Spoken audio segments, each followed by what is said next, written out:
এটা কি হলো বাবা? বুঝলাম না রে মা, তুই এই ছেলেকে দেখা মাত্র প্রেমে পড়ে যাবি? ওর কি তাই মনে হয়? তো পারে, হয়তো ওর ছেলে খুব সুন্দর আর হ্যান্ডসাম। সুন্দর আর হ্যান্ডসাম হলে আমি প্রেমে পড়ে যাবো? যে বয়স পড়তেও পড়তেছি। বাবা তুমি কিন্তু আমাকে ভালো করেই চেনো। আপনার ছেলে যদি টাইটানিক মুভির ক্যাপ্টেনের চেয়েও বেশি সুন্দর হয় তাও তো আমি ফিরে তাকাবো না। আর তুমি বলতেছো প্রেমে পড়েও যেতে পারি। আচ্ছা যাক, যাওয়ার হয়েছে, এখন উপরে চল। আগে ফার্নিচার গুলো আমরা সাজিয়ে নিই, তারপরে বাপ বেটির কথা চল। না আমি এখন যাবো না, তুমি আঙ্কেলের ছেলেকে ডাকবো, আমি দেখবো তার ছেলেকে। বাবা তো দেখতে হবে না, তার ছেলেকে দেখলেই নাকি আমি প্রেমে পড়ে যাবো। তো দেখি, ডাকো, কত সুন্দর আর হ্যান্ডসাম একটু দেখি। আচ্ছা, এই শুধুমাত্র শুনেই তোর এই অবস্থা হয়েছে মা? এত টান দেখার জন্য পাগল হয়ে গেলি? সামনাসামনি হলে তোকে বাঁচাতে পারবো না। চল চল চল চল। আজব তো, তুমিও? হ্যাঁ, আমিও। আমার জীবন দশায় তোকে ওই ছেলে ফেস টু ফেস করতে পারবো। চল চল চল। আবার কি আজব বাবা, সব কথা বলো তুমি। মেয়েরা নিচে থেকে ঢিল ছড়ে জানো না। উফ, এইসব ফাজিল মেয়েদের যন্ত্রণায় কি বাসাতেও একটু শান্তিতে থাকতে পারবো না? আজকে আমি ওদের বড়টা বাজাচ্ছি। দাঁড়াও, কই যাও তুমি? ওইসব বেয়াদব মেয়েগুলাকে না আজকে একটা উচিত শিক্ষা দিয়ে ছাড়বো। কত বড় সাহস আমার জানালায় ঢিল মারে! দাঁড়াও। আরে উফ, পারো তুমি। শ্রাবণ, এই শ্রাবণ, কোথায় তুমি? বের হয়ে আসো প্লিজ। এই শ্রাবণ, একটু বেলকনিতে আসো না, তোমার চাঁদ মুখটা দেখে চলে যাব। কতদিন হলো তোমাকে দেখি না শ্রাবণ, রোদে পুরো পুরো ছাই হয়ে যাচ্ছে, একটিবার আসো, তোমাকে দেখেই চলে যাব। এখানে দাঁড়াও বলছি, একদম নড়বে না। দাঁড়াও। আসসালামু আলাইকুম শ্বশুর মশাই। এই বেয়াদব মেয়ে, আবার শ্বশুর মশাই? কে কে শ্বশুর মশাই? ইয়ে মানে আপনার ছেলে যদি রাজি হয় তাহলে তো তাই হবে। এই কত বড় বেয়াদব মেয়ে!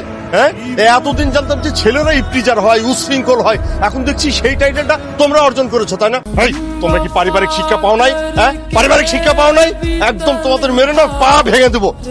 নেক্সট টাইম যদি আর কখনো এই জায়গায় এসে আমার জানালায় ঢিল ছুঁড়ে যদি আমাকে জ্বালাতন করো না, একদম মেরে কিন্তু। শ্বশুর মশাই আর এরকম হবে না, আপনি একটু শ্রাবণকে ডেকে দেন না, এক পলক দেখেই চলে যাই। এই কত বড় বেয়াদব মেয়ে! হ্যাঁ, আবার বলছে শ্রাবণকে ডেকে দেন। এই দাও দাও, তোমাদের বাবার মোবাইল নাম্বার দাও। দাও। সম্বন্ধ করবেন নাকি? আমার বাবারটা নিন, আমার বাবাকে প্রস্তাবটা দিন। না না আঙ্কেল, আমার বাবারটা নিন, আমার বাবাকে প্রস্তাব দিন। একদম চুপ কর, আমার বাবারটা নিবে আর আমার বাবাকে প্রস্তাব করবে। আমি বলছি না আমার বাবারটা নিবে। আঙ্কেল আপনি আমার বাবারটা নিন। হ্যাঁ, এই বেয়াদব মেয়েরা, আমি কি তোমার বাবার মোবাইল নাম্বার চেয়েছি তোমাদের সঙ্গে সম্বন্ধ করার জন্য নাকি তোমাদেরকে পুলিশে দেওয়ার জন্য? এই কেমন কথা শ্বশুর মশাই? এই বেয়াদব মেয়ে, আমার শ্বশুর মশাই! এই মেয়ে শোনো, আমি এখন 1 থেকে 3 পর্যন্ত গুনবো। এর মধ্যে যদি তোমরা এখান থেকে না চলে যাও তাহলে দুইজনকে পিটিয়ে না ঠ্যাং ভেঙে আমি একদম পুলিশে দিয়ে দেব। 1 2। আচ্ছা ঠিক আছে, যাচ্ছি যাচ্ছি, তবে যাচ্ছি না, আবার আসবো। আসসালামু আলাইকুম শ্বশুর আব্বা। এই বেয়াদব মেয়ে, এই কত বড় সাহস! হ্যাঁ, আমার বলে শ্বশুর মশাই, শ্বশুর! একদম পিটায় না শ্বশুর বের করে দেবো। কত বড় সাহস! হ্যাঁ, আমার ছেলের সাথে আসে এই জায়গায় লাইন মারতে, এই সব জানালায় ঢিল মারা না, কত বড় বেয়াদব! এরপরে যদি আরেকদিন দেখি না একদম সব করে আমি। হ্যাঁ করবো তো, বললাম সব ফাইনাল হয়ে গেছে। আচ্ছা, ওই যে আমাদের একটা বন্ধু ছিল না ফারুক, ও ঢাকায় না কোথায় যেন চাকরি করে শুনেছিলাম একবার। আমরা তো সবাইকে বলছি, তারপর তোর কাছে যদি কারো ফোন নাম্বার থেকে থাকে তাহলে সবাইকে। হ্যাঁ ঠিক আছে বলছি। আচ্ছা ঠিক আছে বন্ধু, এখন রাখ। কি অবস্থা মা মেঘলা? আসসালামু আলাইকুম আঙ্কেল। ওয়ালাইকুম আসসালাম, কেমন আছো মামনি? জি ভালো। তোমার আব্বা কোথায়? আব্বা তো বাজারে গেছে। ও শোনো মা, তোমার আব্বা আর আমি সেই স্কুল জীবন থেকে আমরা মনে করো, শুধু স্কুল বললে ভুল হবে, স্কুল কলেজ ইউনিভার্সিটি যেটাই বলো না কেন, আমরা একদম বেস্ট ফ্রেন্ড ছিলাম। আমাদের বন্ধুত্বটা তো একেবারে সোনায় সোহাগা।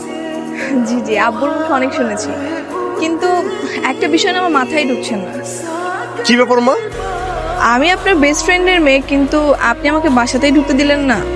দিব দিব দিব, আমার ওই যে ছেলেটা আছে না, ও যেদিন বাসায় থাকবে না সেদিন আমি তোমাকে আর তোমার আব্বাকে দাওয়াত করে মন ভরে খাওয়াবো। কেন আঙ্কেল, আপনার ছেলে থাকলেই বা কি সমস্যা? সমস্যা আছে বুঝছো? সমস্যাটা হচ্ছে কি জানো মা, ওই আমার ছেলেটাকে না যে মেয়ে দেখি সেই না ওর প্রেমে পড়েছে। চাচ্ছি না যে তুমিও ওদের দলে পড়ো। আঙ্কেল আপনি হয়তো জানেন না, আমরা যখন সিলেটে থাকতাম তখন এলাকার সব ছেলেরা আমার পিছনে ঘুরঘুর করতো, আমি ঘুরেও তাকাতাম না।